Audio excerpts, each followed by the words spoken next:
Good morning, everyone. My name is Effie Hapsha, and this is Shiraz Gassier from CDA Oasis. We are very, very excited to welcome you to our co-hosted virtual symposium entitled Pearls of Wisdom for Effective Pandemic Response. So I am the founder of Women in Dentistry. It's a group that we started 10 years ago, and it's geared towards all women in dentistry. And the mission of Women in Dentistry is to network, empower, and share experiences amongst female clinicians. We are very excited to be hosting this event today, and we urge you to take a look at our website, womensdentistry.com, and you'll be able to join our community by subscribing online. During this pandemic, we had to shift gears. As a lot of you may know, we had a live symposium scheduled for today. Unfortunately, we had to postpone it, and this is not taking place of that symposium. We are going to postpone that, so stay tuned for another date. But this is just something to give back that we thought to collaborate with the CDA to provide essential information that we feel the audience needs in these times.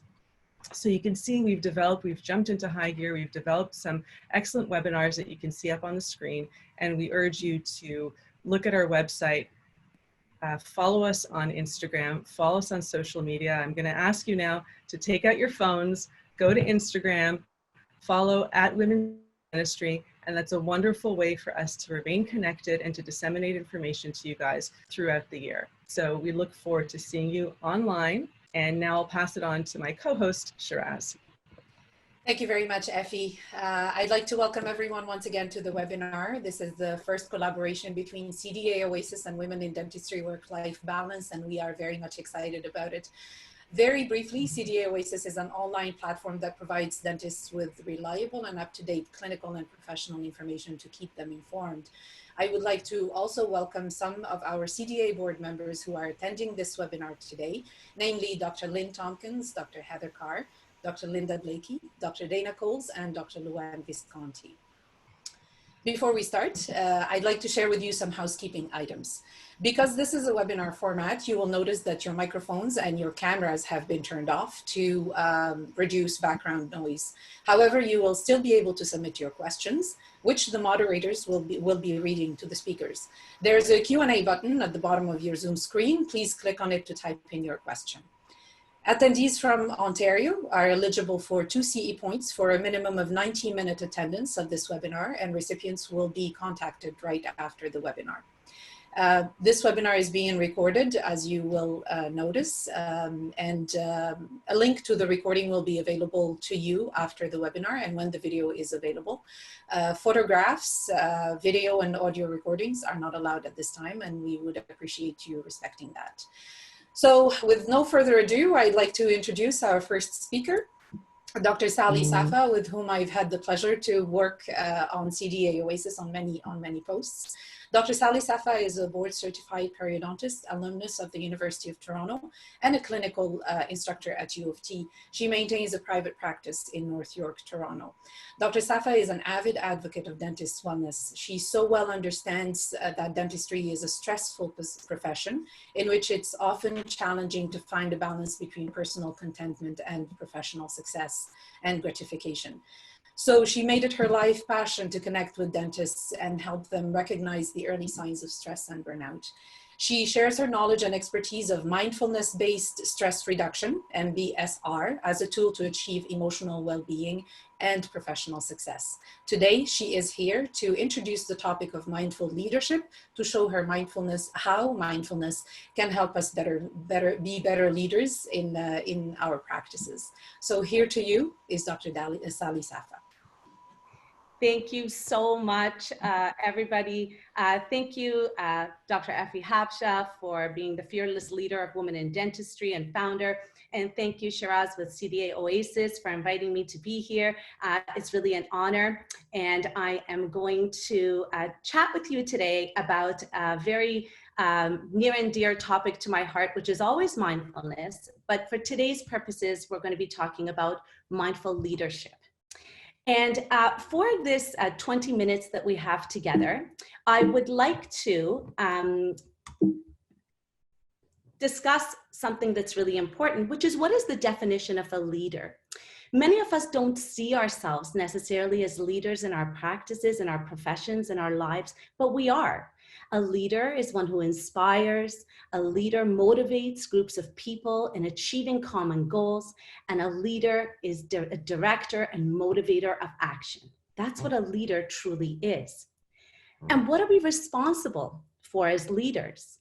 We're responsible to create environments in which our colleagues, our staff, they're nourished and energized. Our offices and organizations, whatever environment we're a part of, innovates and flourishes, and that we respect and support the communities with which we're leaders in. And so what that brings to the question, which is why we're here today and why I'm here today, is do you lead or do you manage? And that's a really important question, which many of us in dentistry, we don't often ask. We've never been asked this question, some of us. And the question here is, we're all in different places in our lives, whether we're associate dentists, solo practitioners in our own offices, whether we're in organized dentistry, and whatever role we have in a dental practice, even as an office manager, we are leaders. And the question we have to pose to ourselves is, what role do I take on? Am I working on my practice or just in my practice? And so I'm going to try to discuss some of those topics together today. Now, when we think about leadership in dentistry, there isn't a lot of really hardcore scientific evidence and things about this topic. But something that is important is sometimes a great dentist doesn't necessarily make a great leader. So the British Dental Journal did a research and an article back in 2016, and I'd like to share a table that was in there with you. And that table, I'm going to show you one side of it right now. It's that, what are the qualities of a great dentist? Let's look at this together for a minute. A great dentist leads by authority. A great dentist has autonomy and self-reliance. Great dentists are very detail-oriented. They're topic experts. We're really controlling the environments that we're in. We're also dealing with problems, sometimes straightforward, in our day-to-day, that sometimes require straightforward solutions. And we face very little resistance in our practice. Especially if we're solo or even as associate dentists, there's not really a lot of resistance in the practice. We often, and I know I've done this in my own practice, shy away from giving feedback. I'm not sure how many of you are so comfortable in giving feedback to our staff, to our colleagues. And we're also sometimes not great at taking feedback. We're not used to getting feedback because the environments that we're in are not necessarily positions where our staff really give us any feedback about our performance. And our patients sometimes do, but most likely not. We usually excel in our technical ability, and we're often very patient. We have endurance and tolerance. And, in our day-to-day practice, you have to exercise a lot of patience to get, some work done and, patient with our patients. And something that they found in this research was that a lot of dentists tended to have a pessimistic outlook. And that doesn't apply to everybody, but that is a trend that they saw, and that we're evidence-based and data-driven for our decision-making. That's what we do. We always say, we make our decision based on data and evidence. So what was interesting is they took these characteristics that apply to a great dentist and they compared them with characteristics that are for great leaders. And sometimes they are actually at odds with each other. When we lead by authority, we're not actually utilizing influence as much. Great dentists, like we said on the left side, if you look at the chart, were self-reliant, autonomous, but great leaders are interdependent. They look at the others around them. They're not as detail-oriented. Great leaders have a big picture view of their life, of their practice, of their organizations. They're not usually expert in any detailed area, but something great leaders are good at is delegating and collaborating. And actually, if you look at the dentist side, a great dentist, we often are kind of controlling everything around us. We're not great at delegating. And we haven't been taught how to collaborate because we often didn't have to. great leaders face a lot of resistance. That's how they built themselves. And the resistance that they're facing is from other leaders in their organizations or companies, other leaders in their professions. And we don't get that, especially as solo practice, especially as dentists, we don't get a lot of resistance. And great leaders value feedback. That's how they grow. That's how they achieve their outcomes, is really being open to feedback. Again, when you look at the left side with the great dentists, we're often not so good at that. And oftentimes great leaders are impatient. They want to get a certain result by a certain time, meeting deadlines and setting deadlines. We often don't have that in our practices. Great leaders, something that characterizes them across the board is that they are optimistic. And unlike dentists who use lots of evidence to make decisions, great leaders have a characteristics of making decisions intuitively. So I find this all very interesting because when I look at, and when we look at dentistry, we can see that oftentimes we are not bred to be also great leaders. So the other aspect is, as dentists, we're often very stressed leaders. And that's, I love this area of stress in dentistry, but as a stressed leader, studies done by Harvard have shown that stressed and anxious leaders are not great leaders to have. In organizations where the leader is stressed, only 7% of employees believe that their leader can effectively lead the team. So imagine your practices where we're running around stressed, frazzled, anxious, and not controlling those emotions. There are team members, 7% of them. That's a small number, think that we're going to be able to lead them. And 11% of employees with stressed leaders, they're not really engaged at work. So sometimes when we feel like, gosh, we just want our staff to do more and take on more and maybe, create something great within the practice. If we're stressed, if we're the leader that's in a stressed kind of knotted position, we're not able to lead in a great way. So the questions that comes up is, do we get any formal training in leadership? And I'm not sure about you, but I never got formal training in leadership. Although I am a leader, we are leaders in our lives and our practices, but we didn't get any specific training in this field. And this is what I'd like to talk about with you today, is that what type of leadership then can we practice? Because many of us that just listen to this, we're like, okay, I want to be a better leader, but how do I do that? Research at Harvard looks at leadership. They look at what makes amazing leaders. And what they have found is, more and more in today's world, mindful leaders develop better companies and happier employees. That's really, really important. This is not in dentistry, but in the business world. They're looking at mindful leaders because they are the ones that are paving the path for these amazing organizations that are doing incredible things. So what makes a mindful leader? And what is it about mindfulness practices that makes better leaders? Let's look at that together. There are 4 inherent qualities in mindfulness that cultivate leadership. And what are those 4 qualities? Just if you look below at these little boxes. Focus. That's your ability to sustain your attention on what you're working on. Clarity. Clarity is to see what's actually here in front of you, not how you imagine your life or your world or your practice to be, but what is it like at this very moment? And that's sometimes difficult to see. Creativity, basically being in the present moment, to be spontaneous, to think about options, to think about ways that you can grow and flourish in your own little practice and community. And compassion, really to cultivate compassion in our organizations, to understand the suffering of maybe our patients, our staff, our colleagues. This is a very important quality for a mindful leader. So the 4 qualities of focus, clarity, creativity, and compassion is what helps build great leaders.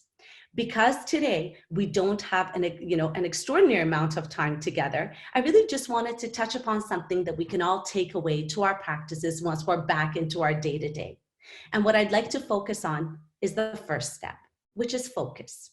So what does that mean? What is it about mindfulness that teaches us about focus? Something that's very dangerous in our world today is something that's defined in many of the leadership work, which is called continuous partial attention. That actually in mindfulness is really the crux of what our life is right now.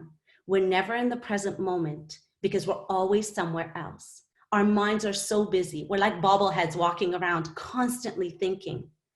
And that constant thinking creates something called partial attention. Why is partial? So partial attention in its definition would be a state where we're continuously having our attention elsewhere rather than on what we're doing. And why this is not a wonderful thing to be having in our lives is that it actually hampers our relationships. And we in dentistry are in the business of relationships. We are in the world of relationships, relationships with colleagues, relationships with patients and staff. If we are always suffering from continuous partial attention, we're not able to really focus on what's in front of us now.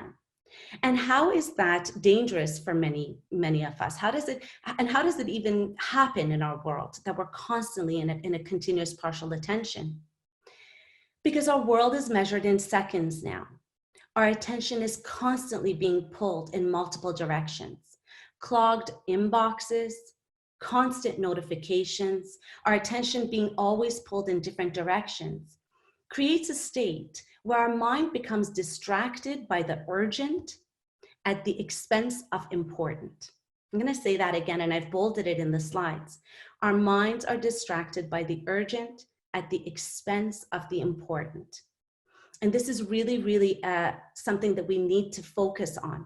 How many times have you been working on something that you know was a project you wanted to set your mind to that was important? Let's say it was for your practice. But you got a notification, you got an email pop up, or a staff member walked into your office, and all of a sudden something that's urgent completely pulls you away. So therefore we lose focus of that which we were working on that was important. So we're no longer able to excel at leading in the present moment if with all the distractions in our lives, and it compromises our ability to make complex decisions. And you know that as leaders in your practices, you're constantly dealing with these complex decisions. In this time, many of us have had to contemplate, do I lay my employees off? Do I give them this subsidy? Do I take this path? What is the government saying? These are really complex things we need to work through. It can be overwhelming when we're working through these complex decisions with our mind bouncing all over the place. So how does mindfulness train focus? Because if we're talking about focus as important for leadership, how does mindfulness train focus? It's going to be 4 areas I'd like to touch on. The first is mindful listening. Mindful listening is many of you are listening to me speaking. Some of you are doing probably 7 different things while you're listening to me speaking. You're thinking about your practice. You might have noises in the background. You might have your phone and looking at your text messages and emails while you're listening. All the while, you're actually hearing the words, but not really listening to the message. And we do this all the time. How many times have I had a patient in the chair where I really haven't been present to what they were saying? How many times have I had a staff meeting where I'm not really listening to anybody? So mindful listening is one aspect of cultivating focus. Multitasking is actually one of the most detrimental things that we're doing to ourselves right now. Research is showing multitaskers make more mistakes and get more distracted from the bigger picture. So therefore we learn with mindfulness not to get distracted and to learn to focus on the present situation and on one task at a time. Something that's really important in mindfulness that is a practice is learning to respond to our life rather than react to it. What does that mean? Many times in our practices, we are the stressed dentist. We're running around juggling a million things and oftentimes not realizing that we are in fight-flight mode. Our sympathetic nervous system is turned on and revved up. We're dealing with many things, many patients, patient in pain, patient crying, a complex issue with a staff member. And these things are creating this kind of triggering of the sympathetic nervous system. That will lead us to having the amygdala fired up in our brain, which is the fight-flight center, and not so much hippocampus, which is the mood regulatory center. And therefore, any complex issue that comes up, we react. We're just ready to do something right away. And that's a very different path than if we actually respond to stress. So mindfulness teaches us to respond rather than to react to everything that's happening. So a great leader would be able to step back, and if something complex comes, be able to take a moment to ground, to take a breath, to mindfully listen, and then make a decision. Is this the appropriate issue that I need to respond to? And catch ourselves if we're reactive. You know what it feels like to be reactive. It's the impulsive, just getting into something, you know the heart rate is up, the face is flushed, we're fast and furious. And mindfulness teaches us to take a 1 second pause and make a decision to be responsive to our lives rather than reactive. Now, controlling our stress, which is a huge factor as a leader, is going to help with everybody around us. Just like we saw on the slide at the earlier of the presentation, a stressed leader is not a great leader, and staff cannot perform at their optimal level when they have a stressed leader. Today's talented staff are looking for somebody who at the top of the pyramid, let's say, can actually be patient and lead them with non-reactivity and in a controlled manner of their own emotions. So if we take all our stress and all our anxiety to work, it is contagious. So these are the tools that mindfulness teaches us. Now, it's not just me speaking about this to you as dentists. There has been so much work in mindfulness leadership, such that these large organizations that you see the pictures of and many more have actually adopted large-scale mindfulness programs for both their C-suite class, their executives, as well as their employees, because they have seen with research and over time that implementing these factors, both at the leadership level, but also at the employee level, has shown increased productivity, better decision-making, better listening, and ultimately reduction in stress. The productivity might be one reason why you may think that this is something that I want to adopt. Maybe you want your practice to be more productive. I can tell you from a personal standpoint, I implemented many of these mindfulness tools into our practice, and it really helped to make it a better space for everybody to work in and for the practice to flourish. And just to drive the point home, the largest law firm in the world, which is called Dentons, they appointed a chief mindfulness officer, that's a CMO, to implement well-being programs. And, you know, lawyers and dentists, we share a lot of those same stresses, you know, fast-paced environments, stressful work situations. And they have actually brought on a CMO, a chief mindfulness officer, so that they can actually help manage stress at every level. And so I urge you to kind of consider, what type of leader do you want to be? How do you see yourself? When all this is said and done with COVID, we're all going to be going back to our practices. Some of us are engaged in practice now. Some of us have been cut off from our practice and unemployed. So the question is, maybe it's a great time to contemplate, when I get back to work, am I going to lead or manage? Am I going to be that person who goes into work with my emotions in check to help my team come together and be able to flourish and energize everybody and pave a path? Or if I'm not, let's just bring awareness to that. We're not going to judge ourselves for the type of leader that we are currently. But if you'd like to improve in your leadership style, then I urge you to consider looking at some of the research that has shown that mindful leaders are truly making some of the best leaders.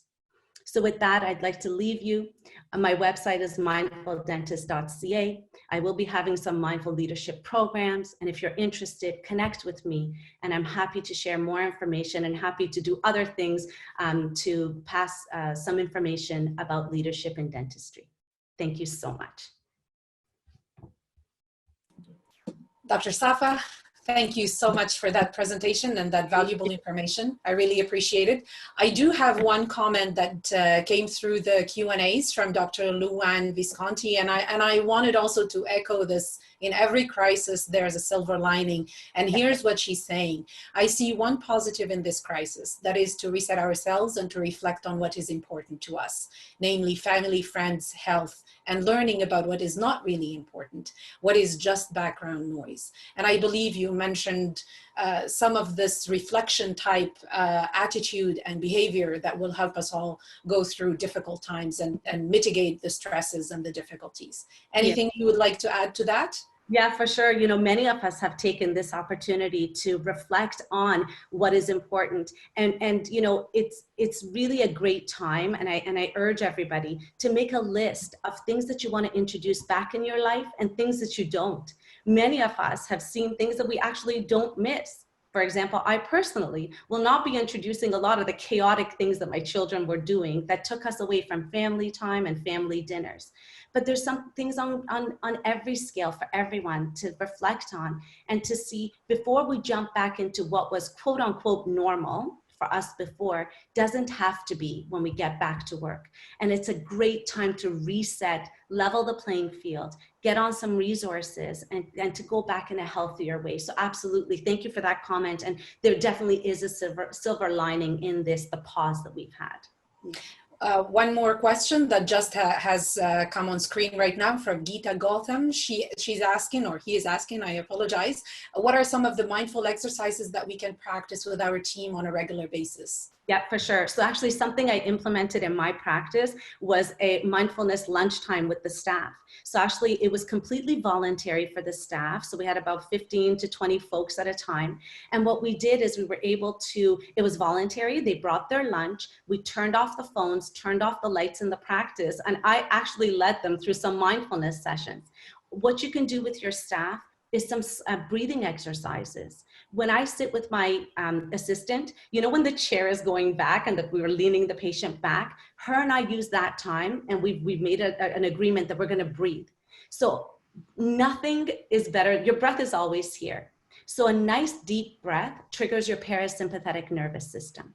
With the staff, just you telling them that you have the intention of bringing some mindfulness practices in is enough, because you'll find tools. There's lots of things available online. You can even encourage all your staff to get a mindfulness app. You can dedicate one lunchtime a month where you share on, you know, what are you doing to decrease your stress at work? And you can lead by example. People always ask, what can I do for my children? How can I force them to be mindful? We can't. All we can do is role model mindfulness, mindful listening, compassion, focus, and it will have a trickle down effect. Perfect. I got to tell you, while you were talking and presenting, the attendees were sending, keep up the good work. Great to hear you talk, Dr. Safa. They were very, very encouraging. So we really appreciate you taking the time. Thank you so much. My pleasure. Thank you. You're very welcome. So with that, I turn it to my colleague, Dr. Effie Hapsha.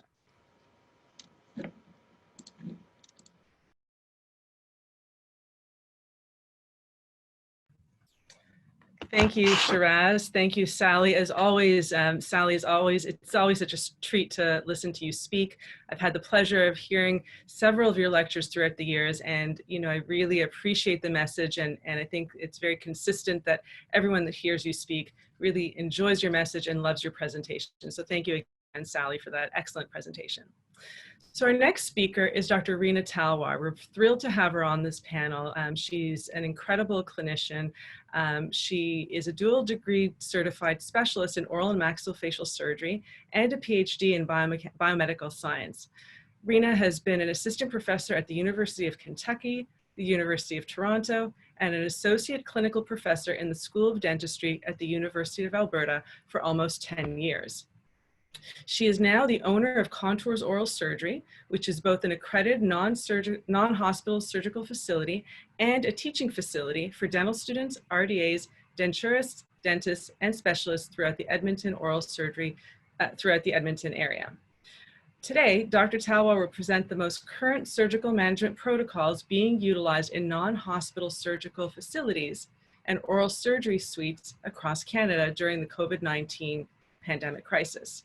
She will review the protocols which have been established by the governing dental, medical, and hospital associations with a focus on triage, screening, infection prevention and control, and personal protective equipment requirements. So we welcome to this symposium, Dr. Rina Talwar. Thank you, Effie. So I'm going to start my screen share. Please let me know if there are any issues. Well, looking forward to this. All good? Is that visible? Yes, everything looks great.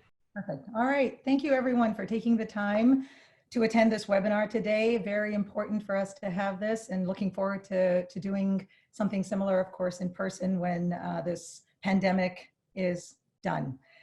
So today I'm going to focus on some of the protocols that we've established in our clinic at Contours Oral Surgery, and those that are mandated by our governing bodies, by the government, by everyone who's been working tirelessly to make sure that we do the right things and be available for our patients during this crisis. There's going to be a little science. I can't have a presentation without science. I'm sorry. So a little bit about me. I am an oral surgeon. I graduated a long time ago. I built Contours Oral Surgery approximately 4 years ago, and I spent a lot of my time at Contours. I also teach at the University of Alberta in the oral maxillofacial surgery department. And this is my family, my 2 bonus children, Sophia, Connor, my husband, and of course my fur baby, Kenya, who's probably the most important. So some objectives for today. I'm just going to minimize the screen here. We're going to review some basic viral facts. I want to give you a little background on what we know about the virus so that we can clarify any misunderstandings or misconceptions that are out there. Obviously, this is changing all the time. Oh, sorry. There we go. We're going to review some current emergency patient management triage protocols that are being utilized in hospitals, non-hospital surgical facilities, but that definitely apply to your practices. And I want to review some of the necessary PPEs that are required not only for symptomatic patients, but also asymptomatic patients, and the proper donning and doffing principles and issues that have actually arisen as a result of improper, especially doffing. So we'll focus on that. So a little bit about the virus. So the coronavirus, here he is. He's troublesome, so we'll call him a he. It's a beautiful virus, actually, but it is quite troublesome. So the actual virus is the SARS-CoV-2, which causes COVID-19. It originated from bats, and it is a single-stranded RNA virus in the coronavirus family, named from the morphology of the virus. It is a respiratory virus, which is why we see all those significant respiratory issues that arise, and I'll go through some of these in not too much detail, but just to give people some information about it. It is transmitted by contact droplets. Now this we know. There is some question out there whether or not it is an airborne transmission. Now there's a difference when we say an airborne transmission by someone actually coughing, sneezing, the virus getting on micro droplets and ending up in a different room, as compared to an airborne transmission from our procedure. So creating an aerosol by performing a medical or dental procedure. So there have been studies that actually have shown, it was actually a study in the New England Journal of Medicine that did demonstrate that this virus is airborne, so long distance transmission. However, in that study, if you go into it in detail, they actually used a biochemical type of device that is capable of aerosolizing wet cement. So no one sneezes with that kind of force, and the risk of that type of airborne transmission is actually low. So right now the belief is droplet within a couple of meters, hence the personal distancing that's required. Other viral facts is that this particular virus is attracted to ACE2 receptors, so angiotensin converting enzyme 2 receptors, and those are found in respiratory epithelium.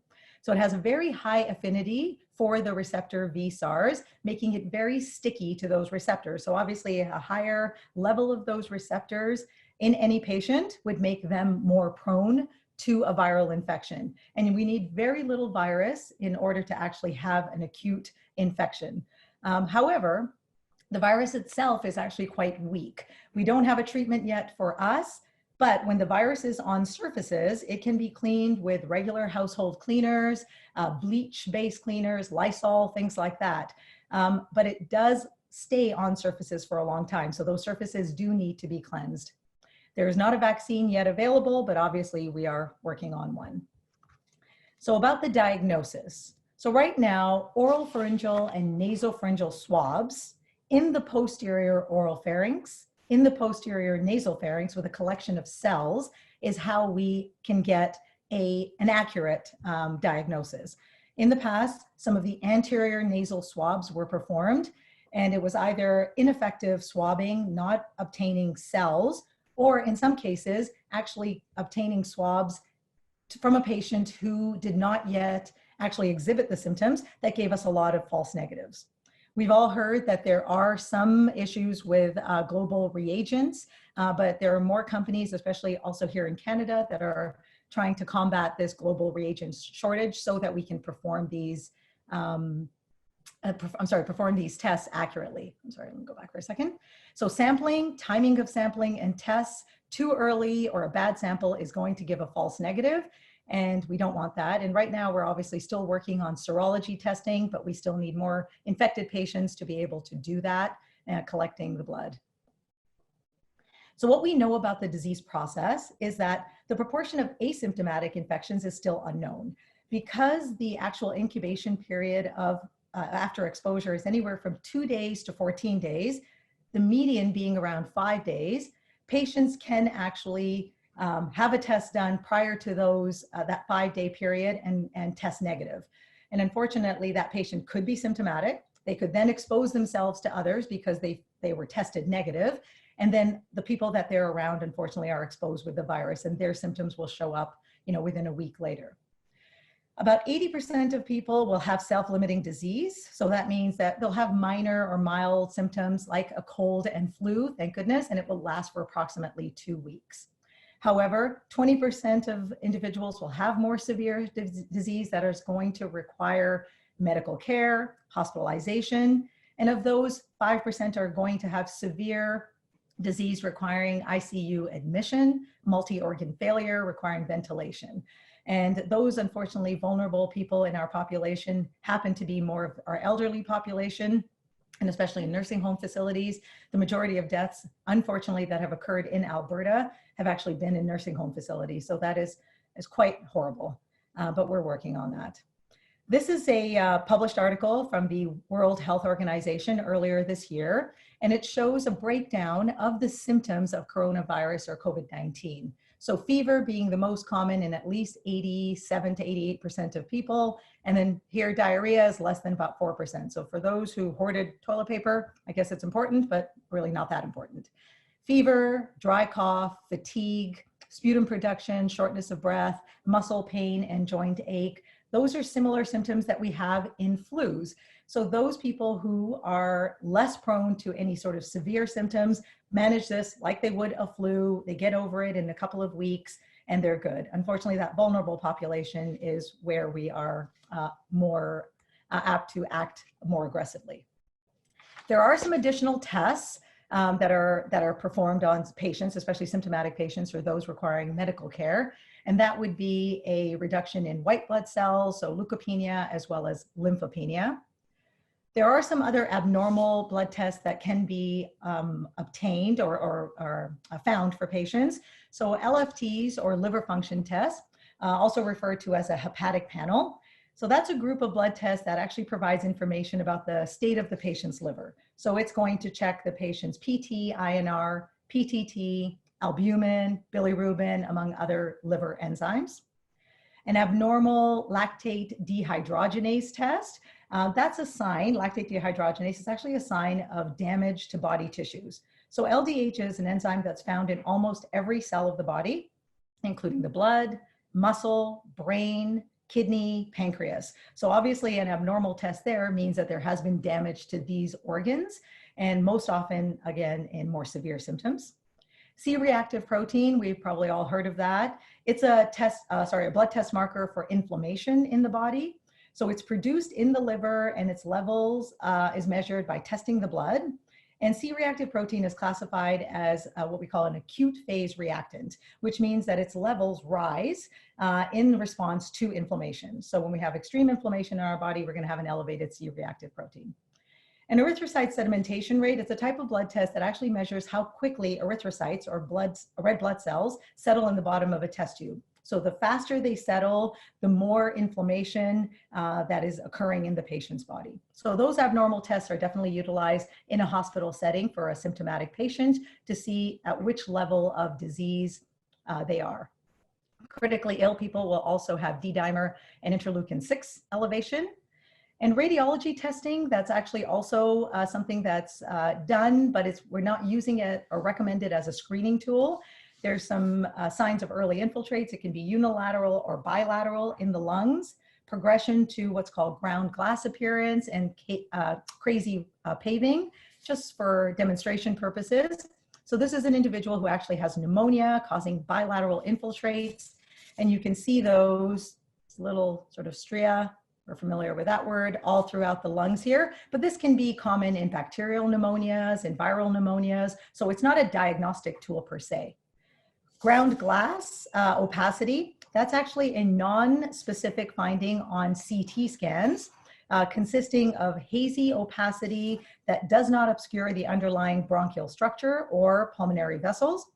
It indicates a partial filling of air spaces in the lungs by exudate or transudate.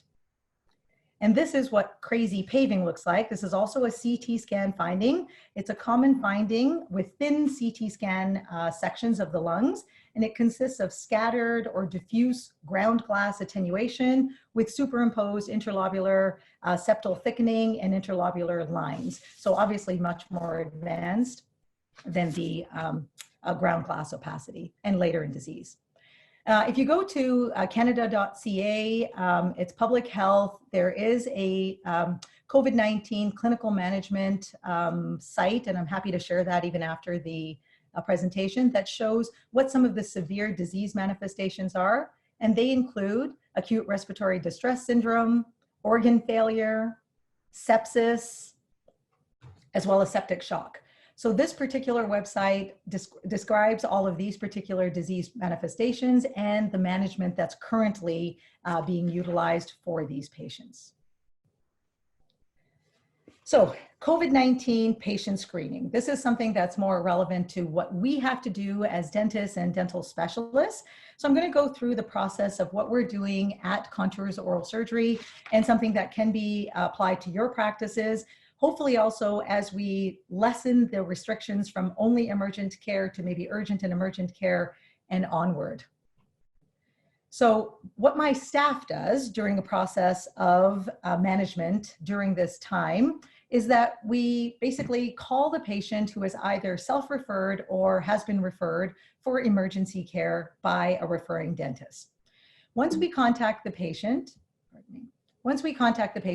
the staff first reviews on the phone COVID-19 mandate for our clinic, which is we can only treat emergencies at this time. Now, it's not the staff's responsibility to diagnose what an emergency is. That is going to be completed by me, and they inform the patient of that. But they want to let the patient know that this is what's mandated by our governing bodies and by the health minister in our specific provinces and in Canada.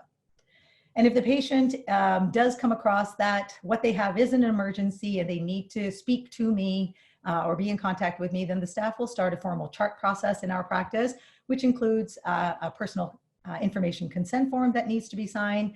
And of course, while all this is being done, patient needs to be informed that because we're doing this virtually, now our office is paperless, so all of our documentation is encrypted and is password protected. However, if this is something that's not implemented in your practice, it's something that you must do in order to protect patients' privacy. We have an online medical history that the patient completes. Any radiographic images from a referring dentist, or in some cases, patients themselves have radiographs that they submit to us. We also ask the patient to send us some clinical images. They just take a little selfie there of an area of their face that's swollen, extraoral and intraoral if possible. As we know, intraoral images are always hard to do as a selfie, and most of them just come out blurred, but it's something to start with. And then we also, of course, obtain any insurance information so that we can provide them with fee of service. So the screening protocol for patients, when we do talk to them, we ask them if they have any of the following. If they have a fever greater than 38 degrees Celsius, cough, sore throat, shortness of breath, difficulty breathing, flu-like symptoms, runny nose, and we document this. We also review risk factors like any close contact with a COVID positive patient in the past 2 weeks, any travel outside of Canada in the past 2 weeks. And of course, with any of those, the patient must self-isolate for at least 2 weeks before any in-person consultation or treatment is to be performed, unless of course the patient is severely emergent, requiring care. That patient then in an oral maxillofacial surgery environment will be treated at the hospital. So what the dentist's responsibility is, so now that's my turn, what I do is review all the information that the patient has provided online. And once I have that information, and because we have a personal consent form, information consent form, I also have access to NetCare and ConnectCare for elderly patients where I need a little bit more detail in their medications, any surgeries that they've had, any other procedures, with their permission, I can then obtain those. I review the radiographs, and then I call the patient for a remote care consultation. And during this entire process, document, document, document. If you don't have electronic charts and you can't document on a computer, then you have to write everything down, make sure you date it, make sure you sign it, have patients' chief complaint, of course, in quotes, make sure you're addressing all of this and really being thorough with it. And then that information is either added to the patient's chart in paper form or scanned into the patient's chart electronically. So what does remote care look like? There's a lot of options. The way I perform remote care is by telephone. Some dentists or specialists are using email, text, maybe even Zoom meetings like this, FaceTime. It depends on what you want to do. A lot of physicians are also using FaceTime. The patients like to have that FaceTime, and it's a great way of doing a clinical assessment of the patient, of course, instead of just images. However, while you're providing that type of care, it is crucial that you're in a private setting. So no one can overhear the conversation between you and the patient. They're not listening to any of the patient's personal information because all of that, of course, is strictly confidential.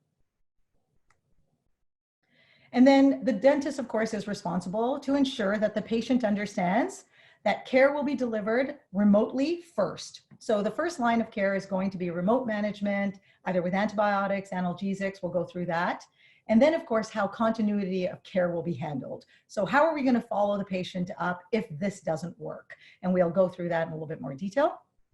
How to contact the dentist, including expected response time. So that's also the staff's responsibility to inform them. Once we collect all the information, we are then going to provide that to the dentist or specialist, and then they will be in contact with you. What to do in an emergency situation. I'll discuss that in a little bit more detail in a flowchart, and how personal information will be collected and with whom it may be shared. So as a general dentist, if you are now screening your patient and you assess that the patient is going to require, say, a surgical procedure because of an infection, and you don't have the appropriate PPE, advanced PPE, then you're going to refer to someone that will. So we have to, of course, have the patient's consent to do so, and make sure you document that they are fine with you sharing this information with your referral practitioner. And then any fees related to remote care. This is a code, I'll just go to the next here. Code, so 5201 is a code that the Alberta Dental Association College, and I'm sure that Canadian Dental Association has provided all of us to use.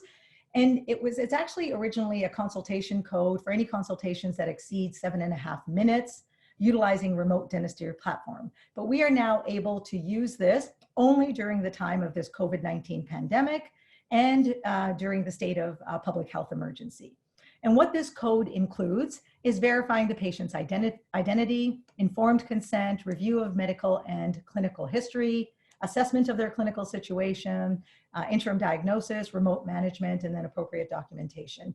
And the code itself, I believe it's about $90 or $95. We advise the patient of this.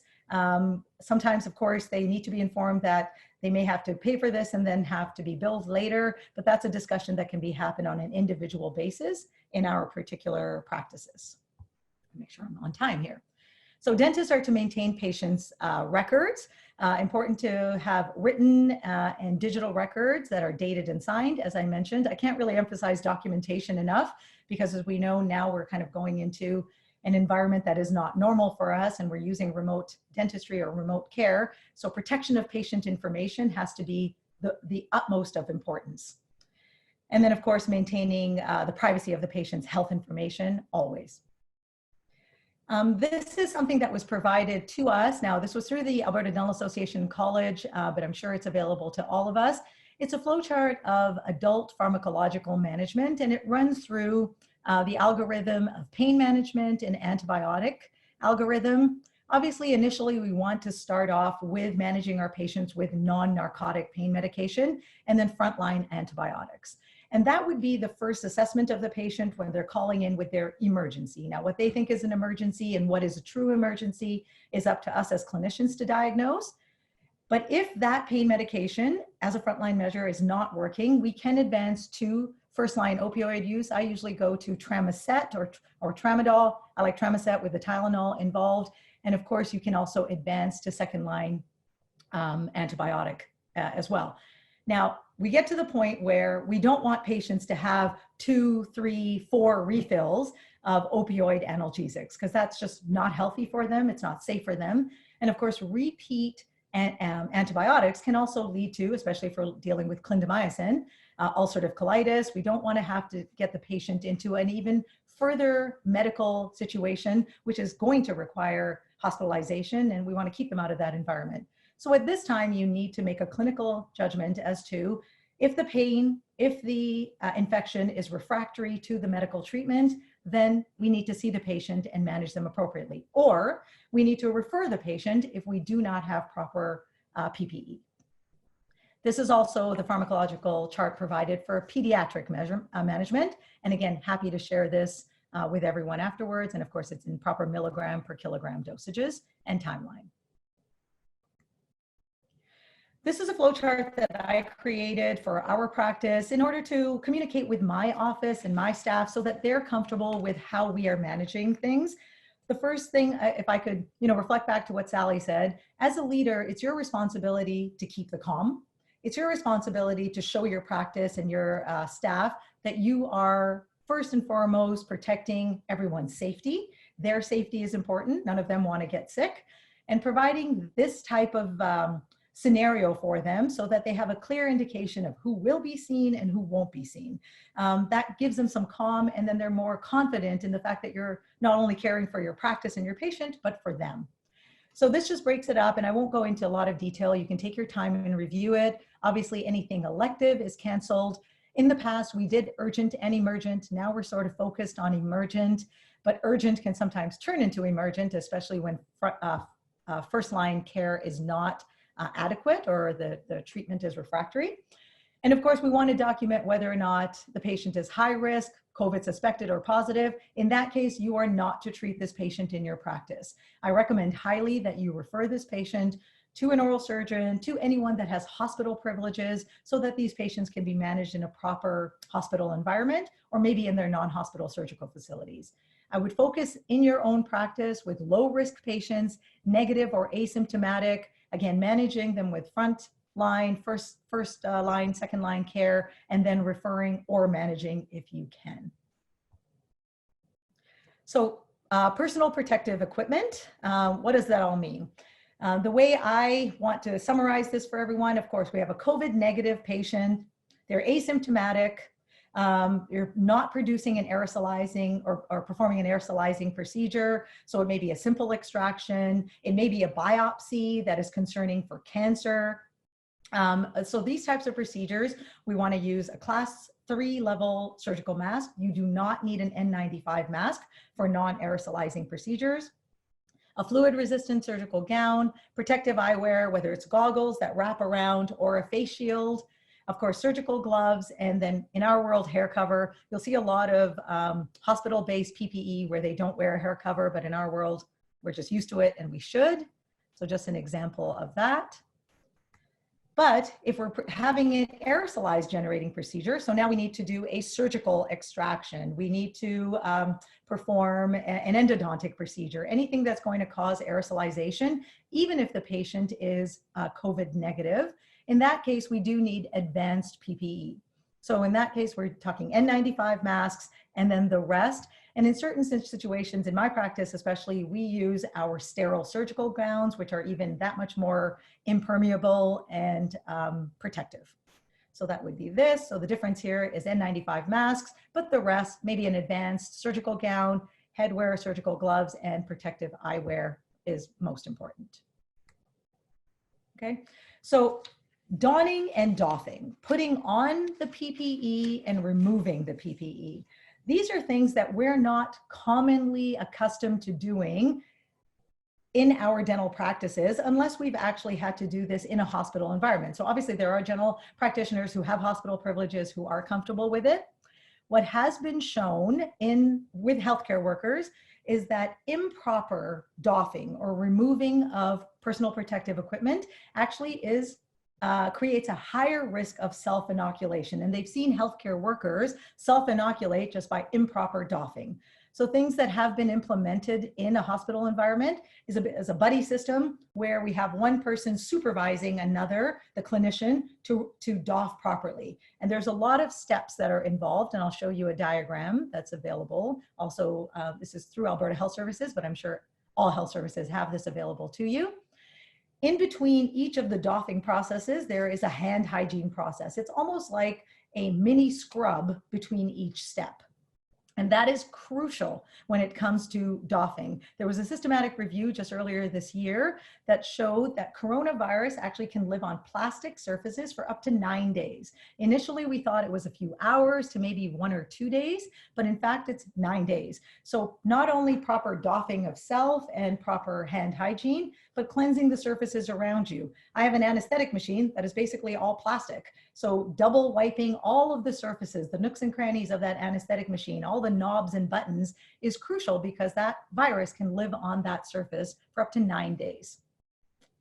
So here's an example, and again, it's available on albertahealthservices.ca, but I am certain, and I'm sorry that I don't know exactly the site, that it's available on your websites as well for various provinces.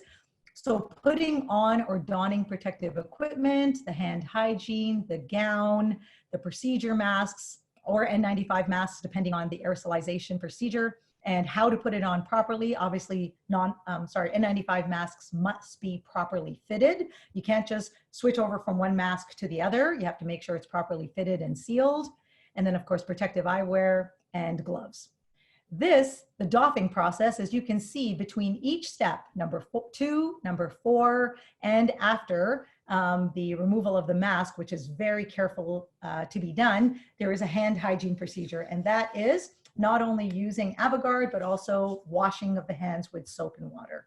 So very, very detailed with regards to removal. And it is during this process, when we bring our hands to our face to remove the mask, to remove the shield, where if we haven't properly performed hand hygiene in between, is where we can self-inoculate. I think I'm doing good for time here. So what's the take-home message here? Ongoing testing of asymptomatic patients is occurring. We still are not clear as to how many asymptomatic patients are actually positive, so that's still in process. Managing dental emergencies for COVID-19 asymptomatic patients only in your practice. If someone is positive, if someone is suspected, please either refer them to a oral surgery practice or to a hospital environment. Do not perform these procedures in your dental practice. It's just not safe for anyone. Advanced PPE, which would be N95 respirators, are required for COVID positive, COVID suspected patients. And if I could add also for aerosol generating procedures, of course, in asymptomatic or non-suspected patients, you must have proper advanced PPE. And of course, refer patients to an oral surgeon, endodontist, a pediatric dentist, anyone with potential hospital privileges for those advanced surgical procedures in COVID positive patients. And lastly, and most importantly, obviously stay safe and continue to help flatten the curve for everyone. Thank you so much for your attention. I'll stop sharing.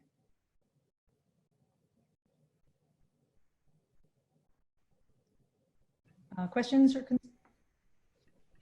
Yes. Okay. Rena, thank you so much for that excellent presentation. I think You offered a lot of insightful information, and I think a lot of people were really interested in some of your resources. So quite a few of the questions asked for certain slides and certain protocols that you have. I think for the sake of time, what we'll do is we're going to send a follow-up email after this webinar to all the attendees. So Dr. Talwar's information will be provided in that. It'll also be available on the Oasis website. So look to that for further information. Serena, we had some questions about consent. Are there specific consent forms required for the COVID patient or someone that you suspect? Yeah, we haven't changed our consent significantly for patients. I think most of it has been documentation on the fact that we have specifically asked patients those COVID screening questions. We have a questionnaire. So the process that I didn't get into in detail is once the patient arrives in our practice, the front desk is screening the patient by having them fill out a COVID consent form, which is a repeat of those COVID screening questions about being asymptomatic, not having traveled, not being exposed, so on and so forth. And we take their temperature. We do not book, we only have emergencies that we perform on Mondays and Fridays in our practice. And so we do not book patients with any overlap. We prefer that patients' rides, if there were to be a sedation procedure, stay either in their car, and actually in our office building, there is a main waiting area that they can stay in. We'd rather minimize how many people are in the practice. And we escort that patient directly into a consult room or into the OR if it's someone that has already been pre-screened. So we definitely do that. So I think those things are very important to follow. Thank you. If you also want to look at your chat box, there are some questions here about specific PPE. So can you review, provide us any insight on the different types of N95 masks? Is there something that you want to offer around, are there shortages? What are the differences? What are you using in your practice right now? Yeah, we have been actually waiting for a delivery of N95 masks from Alberta Health Services. We have been fitted with, I think it's the 8210 respirator N95 mask. However, the ones that we are obtaining from Alberta Health Services are a 1900 series. And once we receive those, we're actually scheduled for a N95 mask fitting.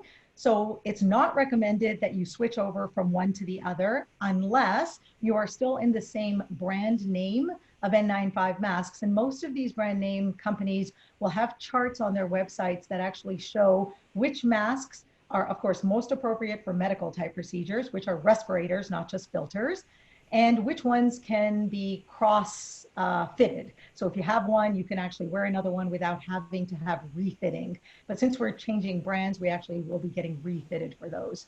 There's a lot of information out there that'll probably take like an hour to go through, but all the websites, all the companies that actually produce these definitely have a lot of information out there for everyone. Okay. Other questions around screening your staff when they come in, before they come into the office. What are you doing? What are you implementing with your staff?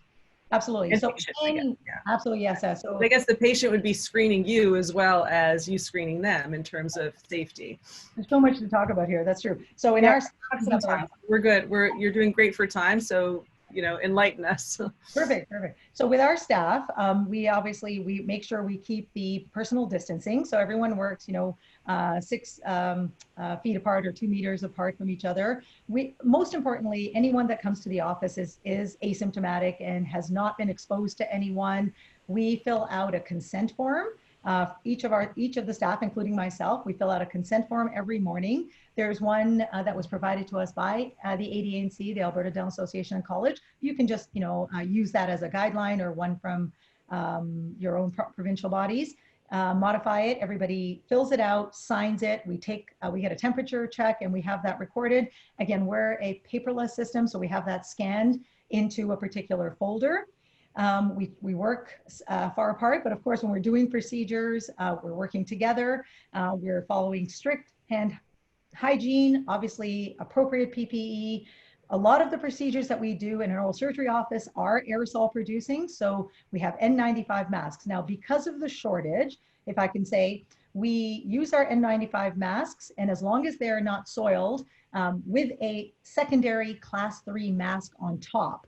Now that becomes if you're a bit of a claustrophobic person, it becomes quite difficult to kind of function with all day long. But because we're low on N95 masks, we put class 3 masks on top and either a face shield or large goggles, and then continue to use that N95 mask for the rest of the day, again, as long as it's not soiled.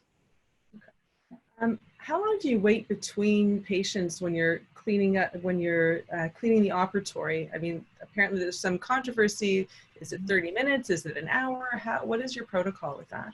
So because we seat the patients into an operatory as soon after they check in, we have 4 operatories at Contours, and they would only be going into the one operatory. The next patient, once that first patient is gone, would actually go into the second or the third and onward. But we clean that operatory, and I would say if you think about the actual timeline in between, it's minimum of 30 minutes, if not longer.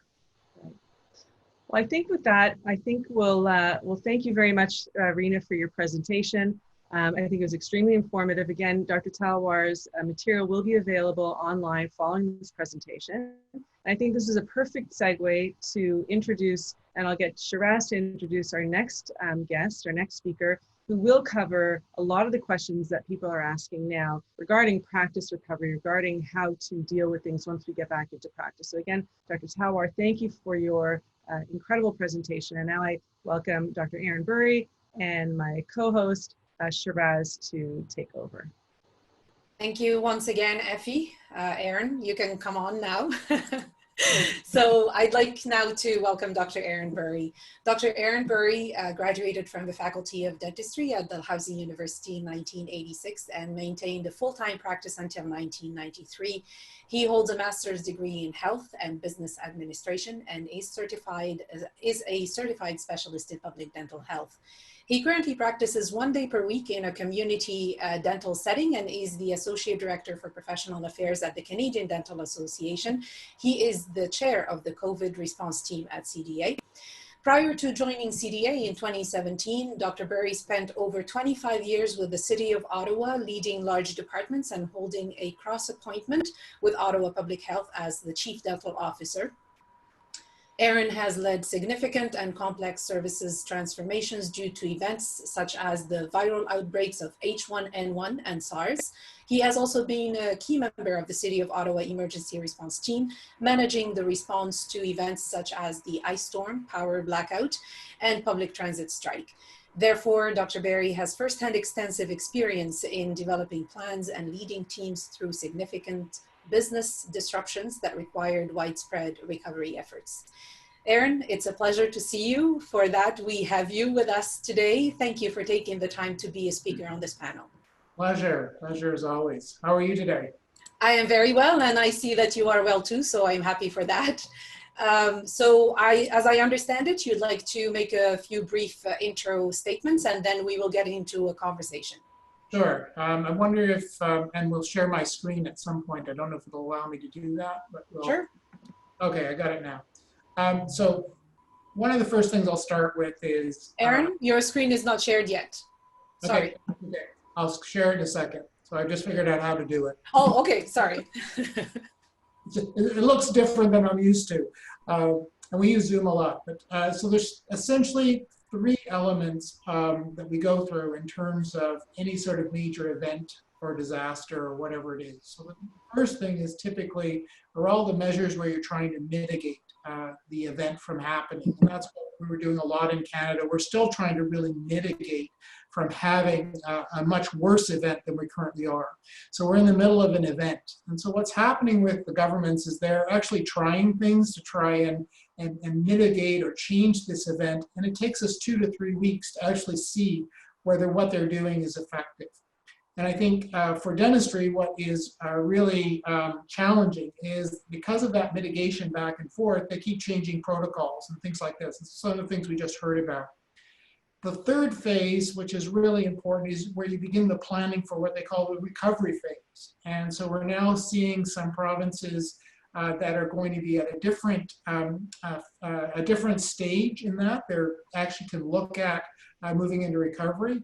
But if you're in places right now like Alberta and in, here in Ontario, the recovery is going to be slower because we're still in the middle of quite a messy situation. And the same thing would apply like in Quebec. It is really not good at this point, particularly in the Montreal Island area. So different parts of the country are going to be at different places in that recovery. So I'm just going to share my screen and we'll just show you one particular thing that I'd like to sort of talk a little bit about, because this is really relevant for practice and where you're at. So typically when you have a major event, they talk about sort of 5 horizons of how you start to think through what you can do in your particular practice. So many people have already dealt with the first thing, which is resolve, which are all the immediate actions that had to happen, shutting down the practice, figuring out what's going to happen with staff, trying to address emergency care. They've done the resolve. The second part of it is when you move into what they call resilience. And for dental offices in particular, this may be things like, contacting the landlord, indicating that you're closed. Are there possibilities to defer payments? Can we renegotiate lease? Those types of things based on where we are currently. So a lot of things around the resilience as well as personal resilience. So we're seeing individuals, for example, who are going to take the opportunity to upgrade their continuing education points. They're reading more. They're trying to get some things done that perhaps they weren't able to get done before and get ready for that. The return is really, I think, where we are now. And return requires thinking through a fairly detailed plan about how will my practice actually operate when I'm actually going to resume services. And we just heard, for example, some of those changes in protocols, how people are changing their approach to how they work with staff. There's a lot of that right now. So it's not going to be going back to business as usual. There is a new norm, and you begin to think through what does that new norm look like for our practice, and particularly during this period where social distancing is still in place. It's some challenge in the dental office to now adopt some new changes in terms of how I interact even in my practice with staff. We maintain a social distance with each other at all times. You don't have staff coming into the treatment areas anymore, so the receptionist doesn't come down to say, oh, a patient's just arrived. Some of those types of modifications, how people are taken in and out. So really thinking about that return. And then there's sort of a reimagination. There's a reimagination of what is this next normal going to be, and how should I begin to adapt my practice? Are there going to be days, for example, where I'll be doing simply recall examinations versus treatment? Do I need to think about some minor modifications to my office at this particular point in order to make that next stage? And then the last part of this, once you've thought those things through, is when you've got much clearer idea of where the regulatory things are going, is then beginning to reform your practice to address those new regulatory and other requirements.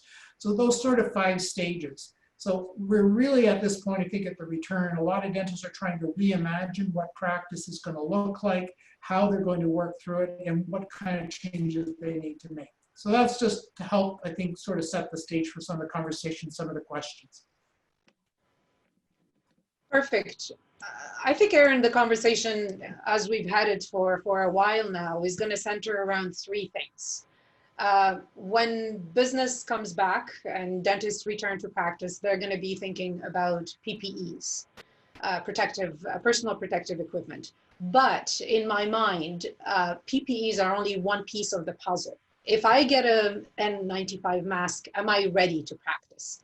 I think a lot of dentists think that it is the gateway to going back to practice, but is it really?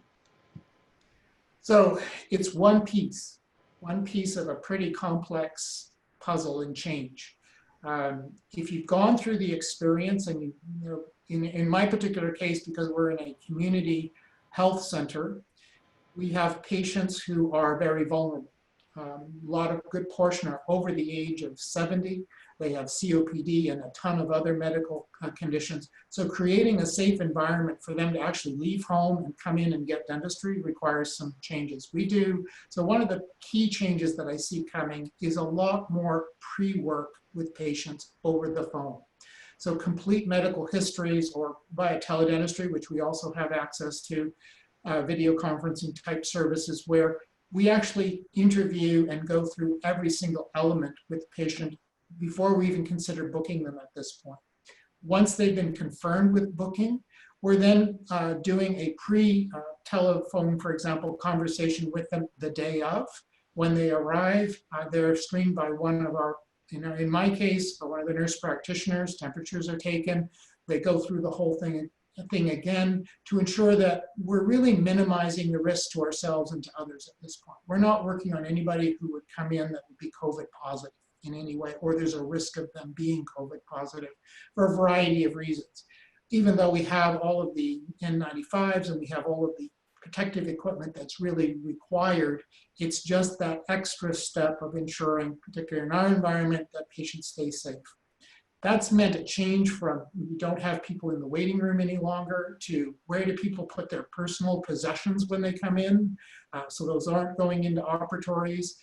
What sorts of things do we wear on our feet? What do patients wear? When do they get a mask? Because we use masks because they're walking out back through a health center. It's all those little bits and pieces that you think of, but I think the big change is going to be a lot more pre-work before you're actually going to be seeing the patient.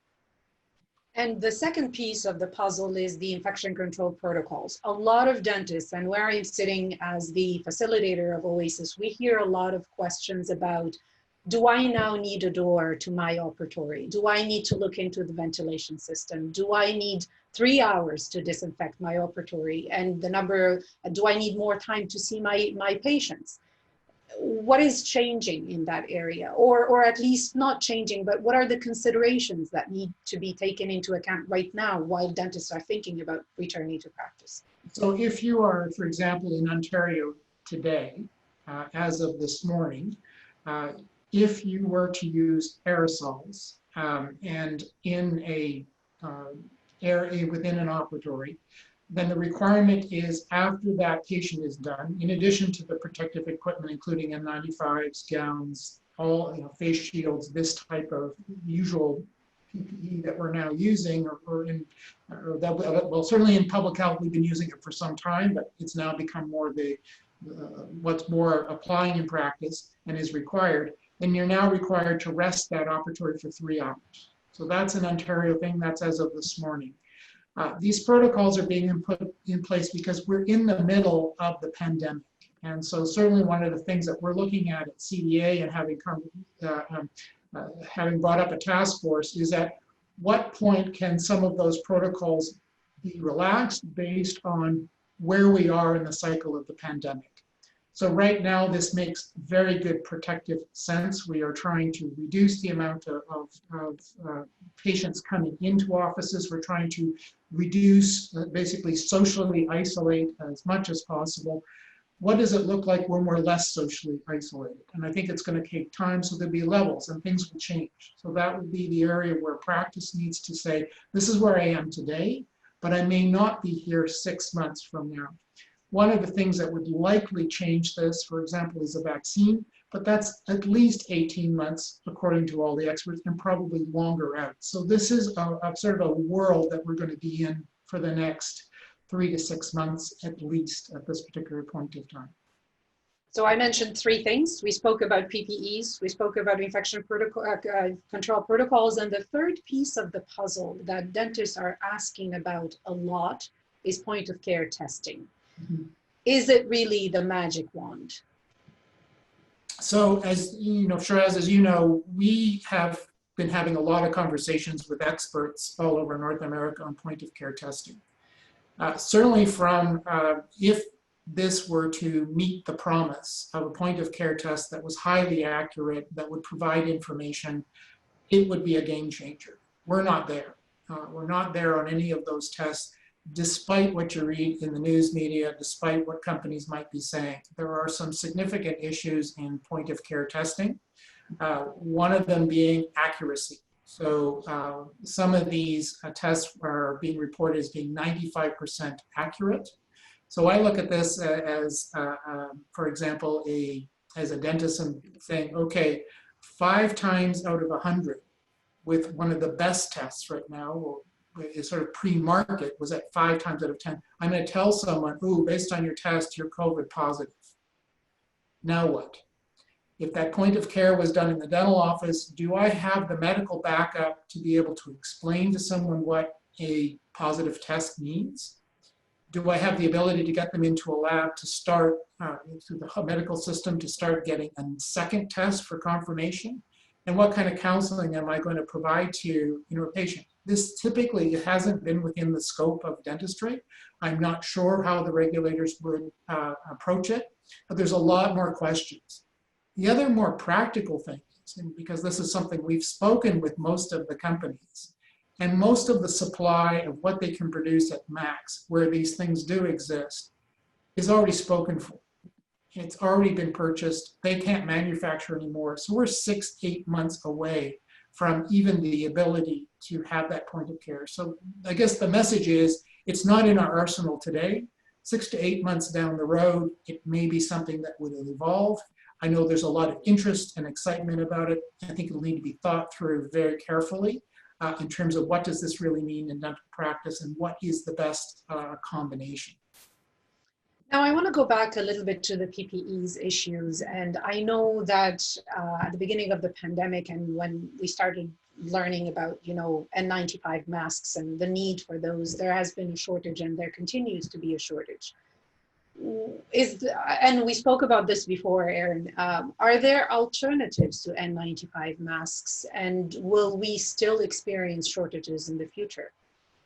So there are a number of alternatives, and one of the best sites is the CDC has a website which goes through all the various N95s and type. It's either N95 or better masks. There are masks which are actually better in terms of their filtration rate. There are what they call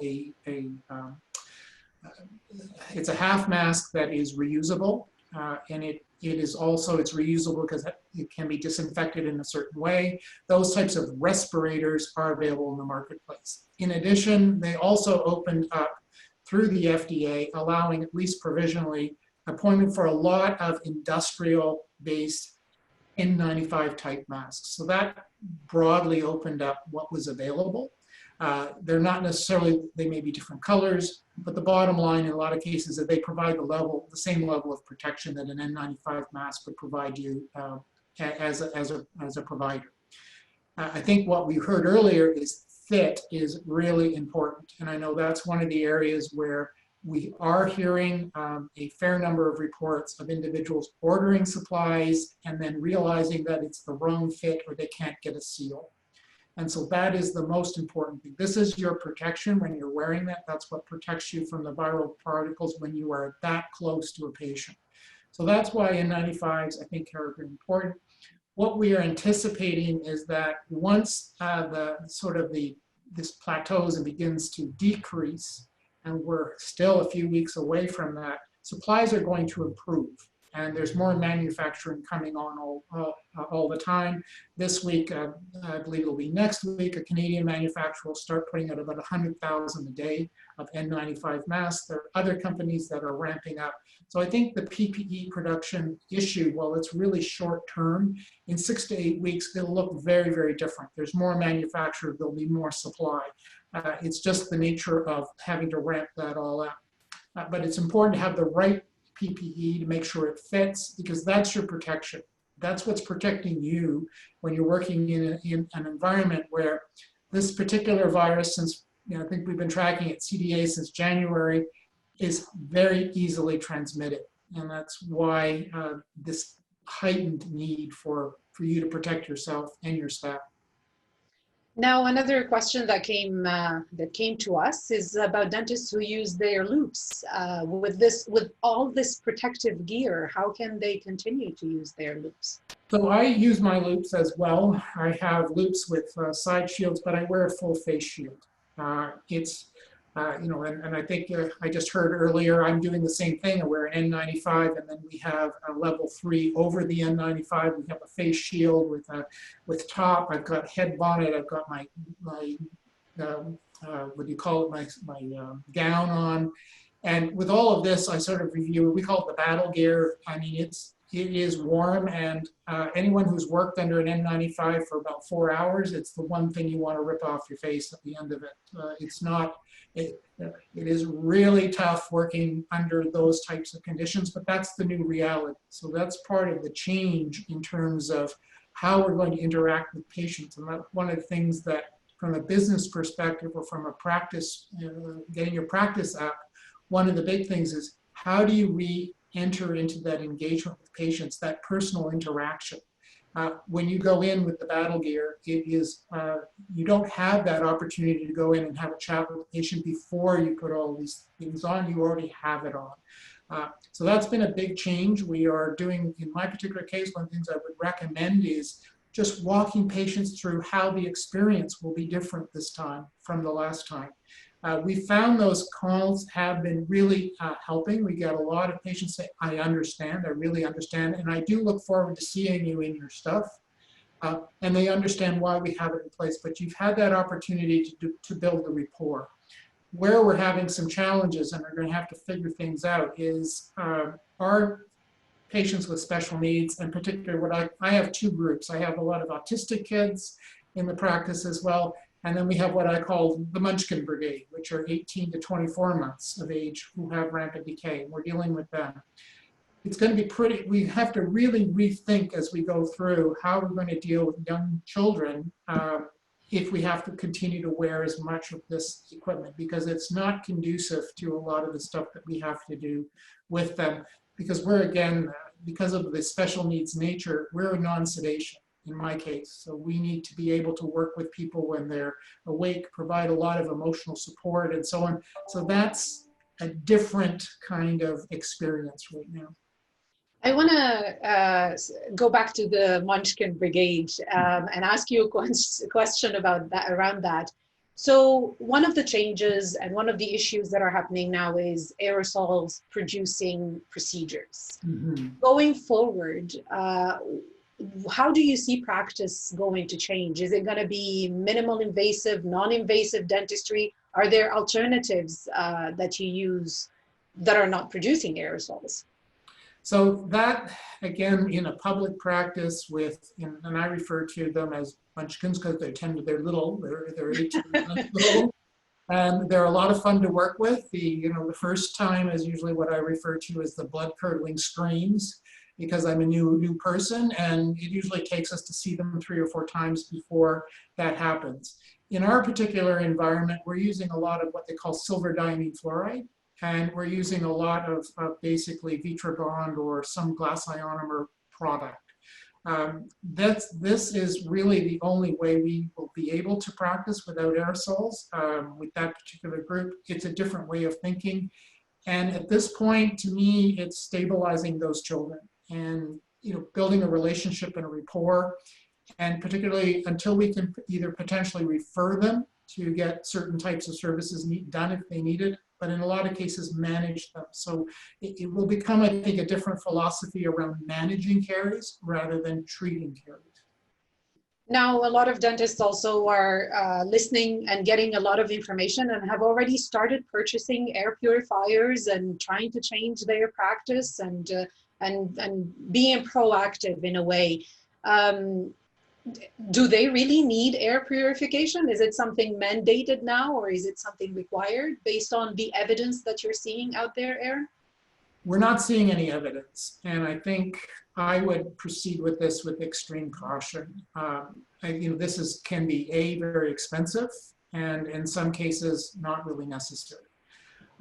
One of the things that, to think about this from a crisis perspective, or from an area where you're looking at doing things that you may not need to do.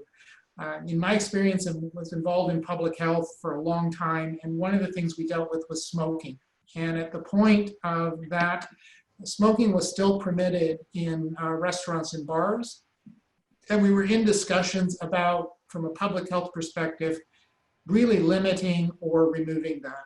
And there were large manufacturers who sold to bars these massive units to put in their ceilings of their bars so that it would remove all particulate matter. And the industry was arguing, if you put these in, then they won't need to regulate. And at the end of the day, they still wound up regulating. And if you come to various parts of the country, you'll still see these things in the ceiling, which costs an absolute fortune. They're never used and were never used. So I think you have to be very cautious about technologies that someone's telling you you need. There's no requirement for this at this particular point in time. What I would say to dentists as particular advice, however, is to really start understanding how the ventilation in your office actually works. There are things that you can do to improve air turnover that would just improve the experience as well as reduce some of the things that remain in the air. Where does your office ventilate? How fast does it turn over? Have they turned the ventilation down to conserve energy rather than is it actually venting out, or is the air being changed in your office? Those are the types of things which I just think a dentist should really understand how their physical plant is laid out, how it actually operates, so that they can make wise decisions and or maybe some very relatively minor additions or alterations. So as we're talking, there are tons of questions that are coming through the chat box, and I like that, so please keep them coming. One of the questions that is really interesting is, how do you deal with parents who insist to be in the operatory in these conditions? So one of the things that, again, it comes down to what does that experience look like?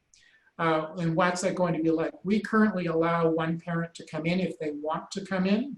However, we advise them, there is no place for you to sit. There is no place for you to put anything. You will be standing. And these are the things, this is the way it's going to work today. And that's a different experience than you would have had previously. Many parents will opt, if they're obviously I've only done one very young child at this point on emergency because we're in very emergency, and it involved doing an extraction for a very young child. And one of the parents did come in with their child. And for me, I think that is certainly fine. It's a matter of, are they respecting all of the other protocols? So they have to be screened, in our particular case, even coming into the building.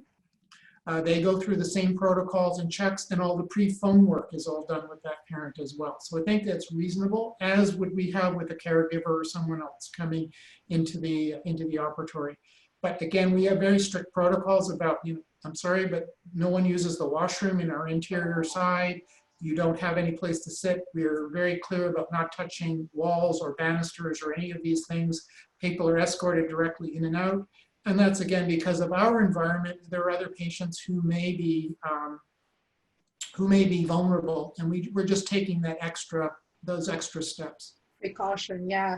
Another question that came in, and probably this is out of curiosity, someone was asking, were you actually using a face shield prior to COVID, or is this your new infection control, part of your new infection control protocol? So in terms of face shields, and we introduced face shields when I was dental director in 1998.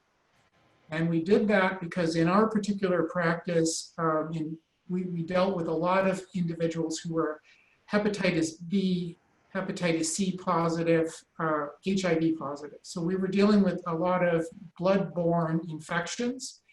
And part of this was an assessment of, particularly in our environment where we're doing a lot of extractions and surgical extractions, restorative, of just how much stuff was actually coming up. And after you've worn a face shield for a while, you get a really good sense of just how much splatter there actually is. So the splatter is on the shield, it's not inside on you. So I have worn it for many years. I did get caught out recently because it was a picture from 3 months ago that was taken. We worked on a patient and I didn't have my face shield on. But that was, again, it was a special needs individual, and we were trying to get things done quickly, and it was my hygienist and I, and we work together. One does one side of the patient and the other does the other side of the patient. And anyway, so every now and then you make a mistake on your PPE, and that's what is the critical thing where infections happen. It's not having it, it's when people make a mistake. And the most common mistakes are either forgetting to put it on or forgetting to take it off. So I'm at the point where we have lists on the wall that go through the list in the order of when it's put on and how it's put on, and then the list of how it's taken off. And right now, that's one of the other changes in our office is we actually have someone supervise us putting it on and taking it off. to reinforce that it's all on properly as well. There isn't openings here at the neck, that my head thing is in the proper place, that everything is ready to go when we're going in to do the work, because we're minimizing how much time we're actually in the operatory and how much time we're actually with patients at this point. Mm-hmm. And on that specifically, dentists are asking about how many patients will I be able to see during the day? I think that managing expectations of the workload and how many patients a dentist will be able to see is important. What are your thoughts about that? So again, you can share experiences, but when you talk about things like having to leave an operatory in Ontario at this point to rest for 3 hours, that changes your availability of how many operatories you're going to have. Some of the things that we've seen as well in terms of in China is in clinics where, for example, they had 3 chairs lined up, 3 chairs or 3 operatories, they kept the middle operatory empty so that they maintained at least 6 feet between patients, even when they were just doing routine examinations. They were just examining and doing x-rays. They maintained that social distance within the office. In our particular case, just from a, to give you an idea of in terms of what we're actually able to accommodate, we previously had 2 operatories and were able to accommodate 15 to 20 patients per day. At this point, we're down to 1 operatory at a time, and we usually do between 5 and 6 patients because we need both the resting time as well as the preparation time. It takes longer to put on a PPE properly. You heard about N95s. In my own case, I would take probably a minimum of 3 to 5 minutes to put on my N95 and to make sure I've tested it, to make sure that it's sealed and that it's staying sealed. We have had incidents even within our own staff of them turning their head and all of a sudden the seal is lost. So we test ourselves. So you go through the testing to make sure it fits, but then you have to self-test when you're putting them on.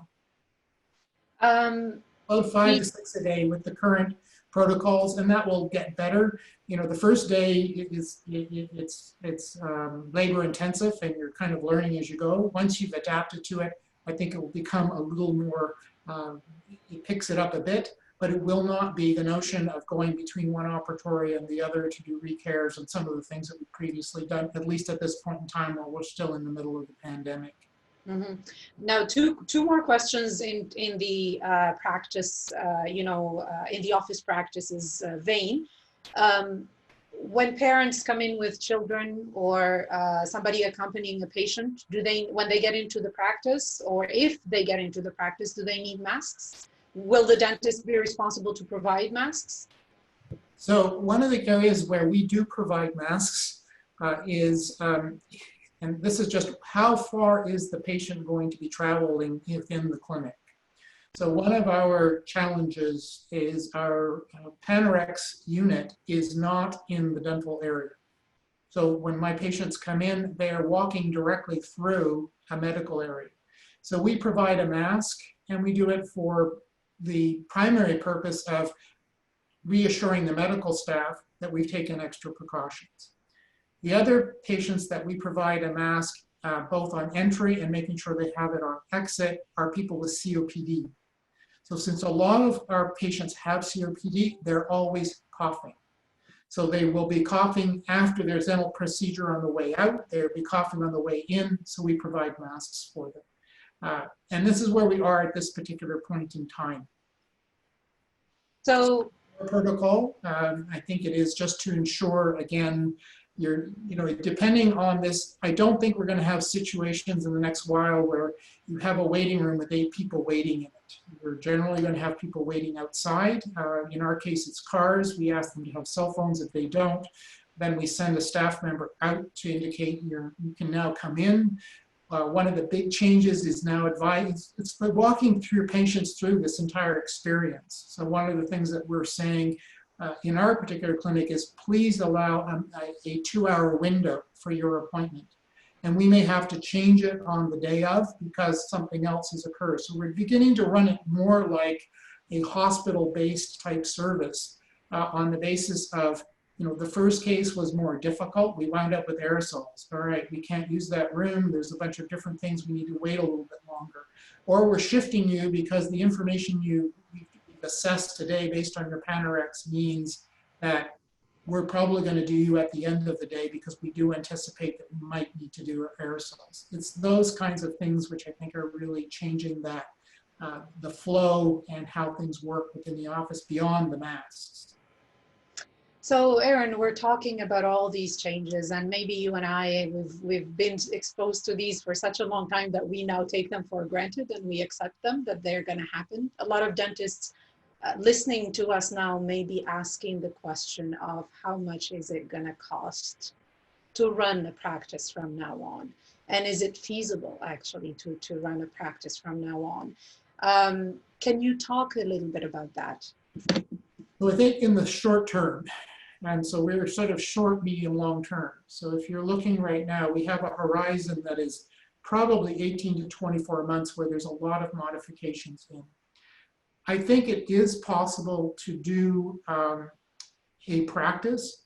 Will it be able to generate the types of income that it did previously? Not at this point in time. But there will be, I think you can make modifications and thinking about how you're going to do your scheduling in your day that will gradually improve your productivity and that you will gradually be able to get back to doing more of it. But it won't look like it did 2 months ago. And that has been, I think, it's a major adjustment for everybody at this point. I think the provincial dental associations, everybody will need to look at it. What other types of areas in terms of financial adjustments can be made and will need to be made? And that's part of the discussion. So when you're looking at things like the teledentistry and the work up front, how does that get reimbursed? Our systems right now don't really contemplate that. It's based on, it took you, it's all built into, if you'd like, into what provinces typically have built into fee schedules. So some of those things may need to change going forward. Do you need to have a PPE charge now because it's going to cost $20 a patient, to purchase and have everything? How does that get put into fees, and how do you still keep dentistry feasible? I think there's a lot of relatively simple and inexpensive things that you can do. So right now, one of the recommendations is to have patients rinse with hydrogen peroxide for 30 seconds. Hydrogen peroxide is cheap. It doesn't add much cost to your practice. It's easy to do. It's the cup and a little 1/3 and 2/3 water, and patient rinses for 30 seconds. Relatively inexpensive change in protocol. N95 masks right now are expensive. They're going to become a lot less expensive. They can become part of that. Investments in things like reusable gowns versus disposable gowns. It's an investment, but they are available. One of the things that you can look at is, do I have a washer and dryer in my office? That may be a great way. You could start using scrubs. I use scrubs all the time. That's our standard, gear. And none of those scrubs come out of the office. They are taken care of and then they're processed. That kind of thing, and it can be done relatively inexpensively. If you don't, then you just simply get large bags and take it home and process it carefully yourself. So there's some things you can do to really reduce some of those PPE costs. Shields are made by various manufacturers. The ones that we're using, we probably get 3-4 months out of a front-end plastic shield before it becomes scratched or isn't usable any longer. So there's a lot of things you can do to reduce those things, and more innovative solutions coming into the marketplace. So I think that's part of that reimagining of your business. How do I reimagine what I'm going to do? How is this going to work? And how I'm going to maintain a practice. One of the things that I do believe will be part of the future is at least one room that has 3 walls and a door on it. So it's looking at how I can potentially set that up at this particular point in time. Excuse me.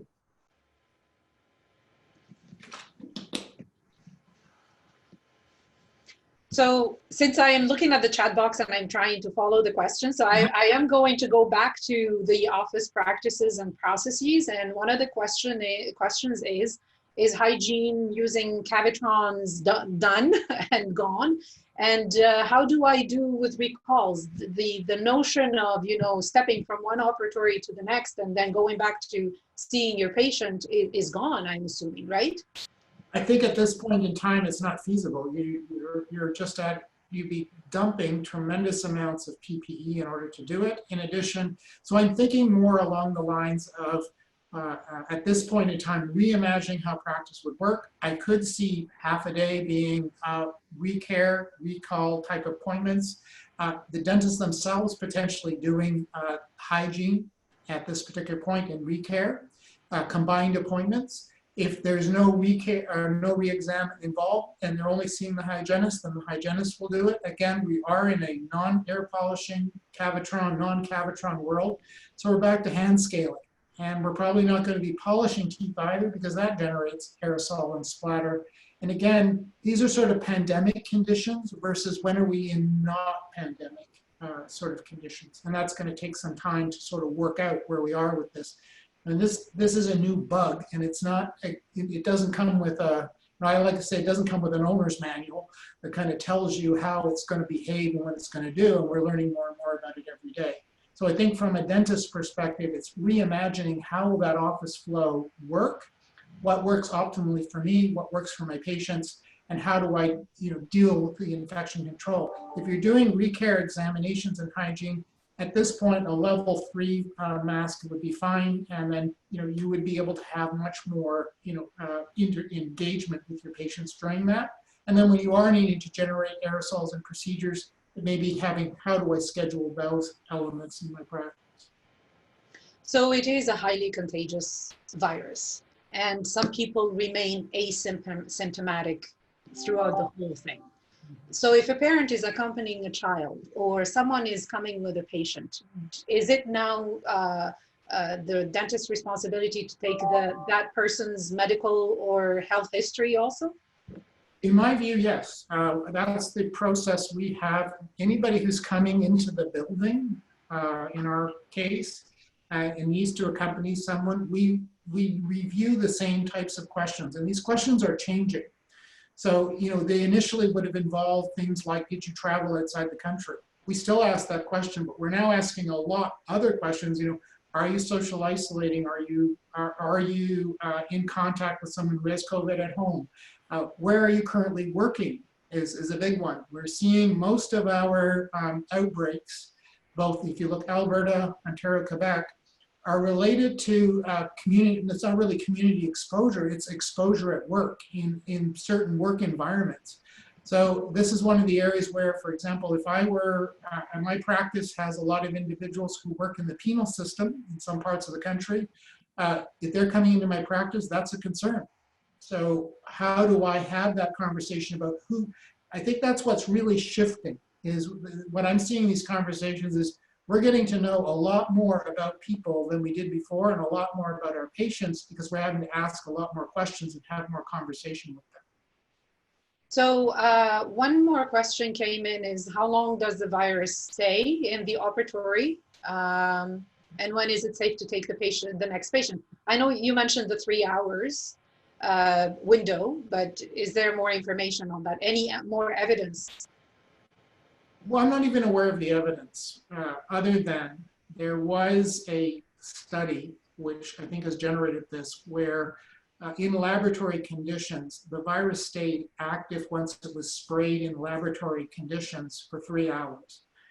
There are other opinions that say it doesn't really stay viable more than 30 minutes. The other area is the notion of with the virucides and the other types of disinfectant sprays that are used in dentistry, that they inactivate the virus within 1 minute.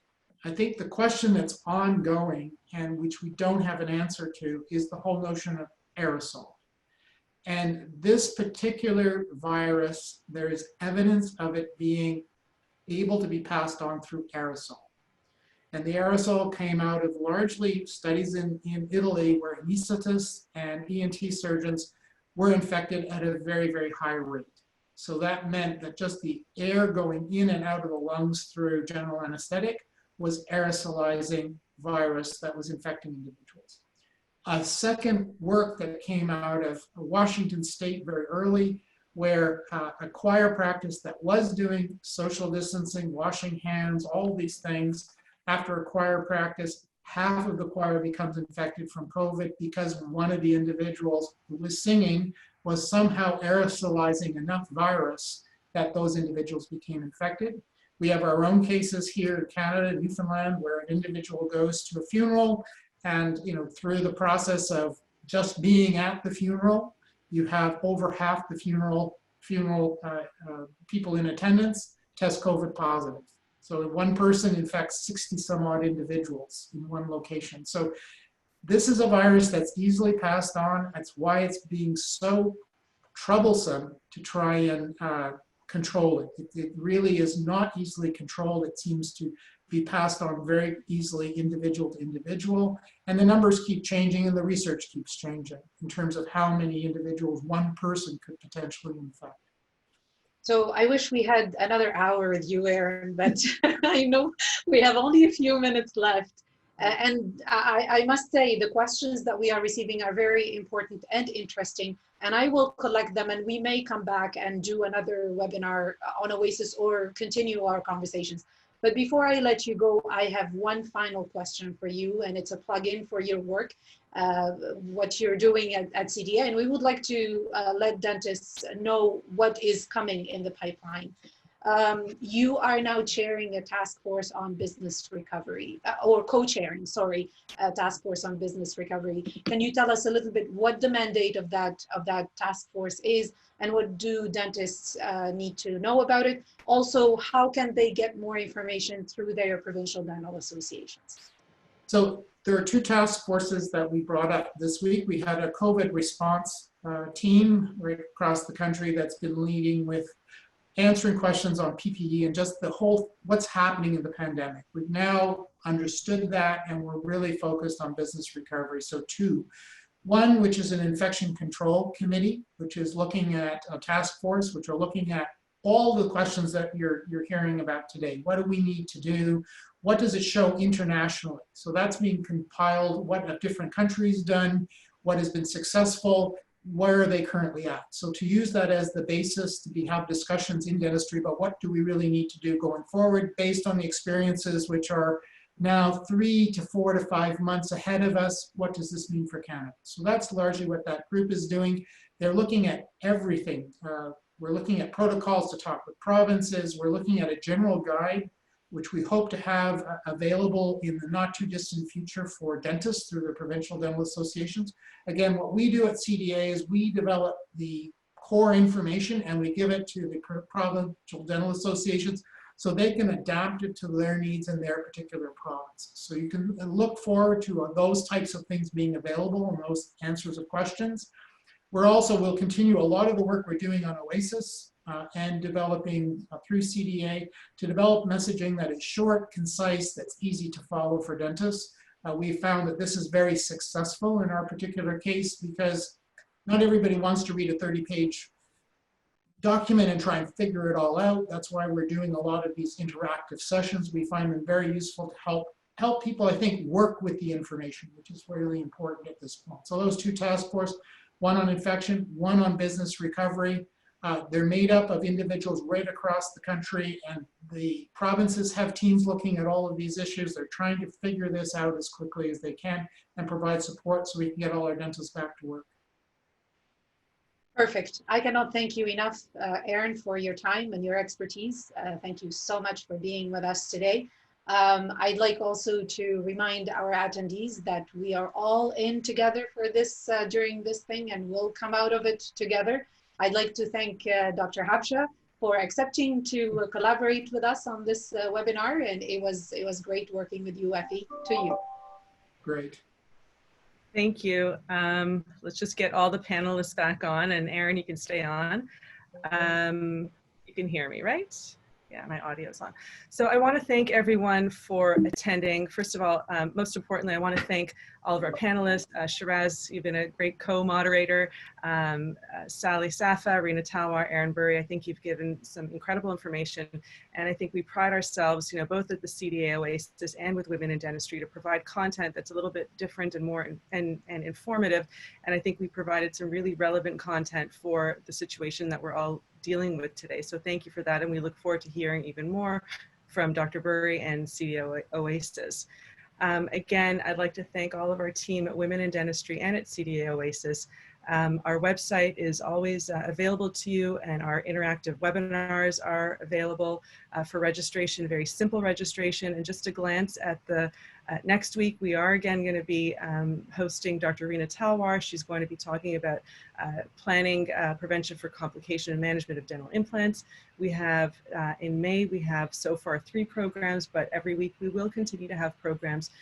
Dr. Albatish, Dr. Metcalf will be talking about various topics. And we also have, we're continuing our Women in Dentistry Health and Wellness section, where we're going to have a yoga class, a live Zoom yoga class offered on May the 7th at 10 a.m. So we urge you and encourage you to join us for all of these programs. And again, feel free to follow us on social media. We always like to connect because we are constantly upgrading and updating our information. So both at the CDA Oasis and Women in Dentistry. I thank you for your attention. We were very good on staying on time, so we're just finishing up right at 1. And thank you all the panelists and all the audience. Take good care. Thank you. Thank you, Effie. Bye. Thank you. Bye-bye, everyone. You too. Bye-bye.